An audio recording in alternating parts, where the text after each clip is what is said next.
po sa pagdalo sa aking pamangkin. Mahirap po para sa amin na ganun ang aking kapatid. Pero kahit po paano ay isinama po namin siya sa aking pamangkin. Art, pinakamamahal namin si Jerry. Lalo ng kanyang papa.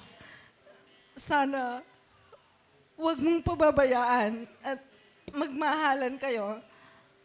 Center niyo si God sa inyong buhay. At welcome kayo kahit anong oras sa amin sa Hong Kong. Hintayin namin kayo sa mga trouble nyo na pagpunta doon. Always welcome anytime. Pumunta kayo doon sa amin ni Tito Nelson. And of course, Jenny, magpakabait ka na ning. May asawa ka na. Hindi ka na little girl. Hindi na yung gaya ng ginagawa ng papa mo sa'yo noon. So, be matured and i-take care mo rin si Arthur.